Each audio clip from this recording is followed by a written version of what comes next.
Hello everybody, hope you're all well. I've got another story to read to you today. It's called Mr Tickle. Shall we have a read? It was a warm and sunny morning.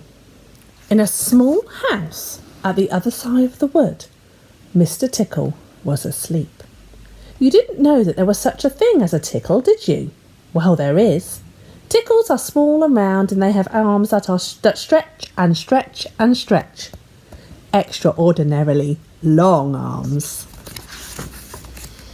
Mr Tickle was fast asleep. He was having a dream. It must have been a very funny dream because it made him laugh out loud, and that woke him up. He sat up in bed, stretched his extraordinarily long arms, and yawned an enormous yawn. Mr Tickle felt hungry. So do you know what he did? He reached out one of his extraordinarily long arms, opened the bedroom door, reached down the stairs, opened the kitchen door, reached into the kitchen cupboard, opened the biscuit tin, took out a biscuit, brought it back upstairs, in through the bedroom door, and back to Mr Tickle in bed. As you can see, it's very useful indeed having arms as long as Mr Tickle's. Mr Tickle munched his biscuit. He looked out of the window. Today looks very much like a tickling day, he thought to himself. So later that morning, after Mr Tickle had made his bed, cooked his breakfast, he set off through the wood. As he walked along, he kept his eyes very wide open, looking for somebody to tickle, looking for anybody to tickle. Eventually, Mr Tickle came to a school. There was nobody about, so reaching up his extraordinarily long arms to a high window ledge, Mr Tickle pulled himself up and peeped in through the window. Inside, he could see a classroom. There were children sitting at their desks and a teacher writing on the blackboard. Here comes his hand. Mr Tickle waited a minute and then reached in through the window. Mr Tickle's extraordinarily long arm went right up to the teacher, paused, and then tickled. Ah! The teacher jumped in the air and turned round very quickly to see who was there, but there was nobody there. Mr Tickle grinned a mischievous grin. He waited another minute and then tickled the teacher again. This time he kept on tickling until soon the teacher was laughing out loud and saying, stop it, over and over again.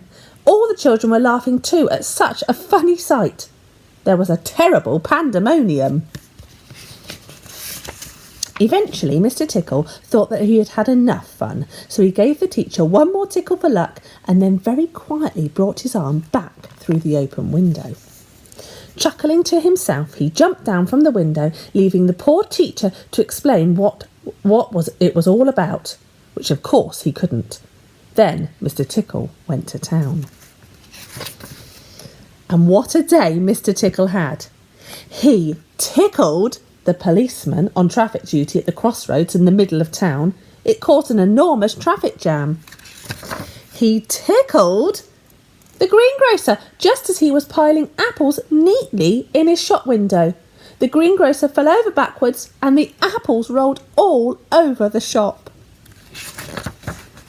At the railway station, the guard was about to wave his flag for the train to leave. As he lifted his arm in the air, Mr Tickle tickled him. And every time he tried to wave his flag, Mr Tickle tickled him until the train was 10 minutes late, leaving the station, and all the passengers were furious. That day, Mr Tickle tickled everybody. He tickled the doctor. He tickled the butcher. He even tickled old Mr Stamp the postman, who dropped all his letters in a puddle. Oh no! Then Mr Tickle went home. Sitting in his armchair in his small house at the other side of the wood, he laughed and laughed every time he thought about all the people he had tickled. So, if you are in any way ticklish, beware of Mr Tickle and those extraordinarily long arms. Just think, perhaps he's somewhere about at this very moment while I'm reading you this book. Watch out. Goodbye, Mr Tickle. See you again soon.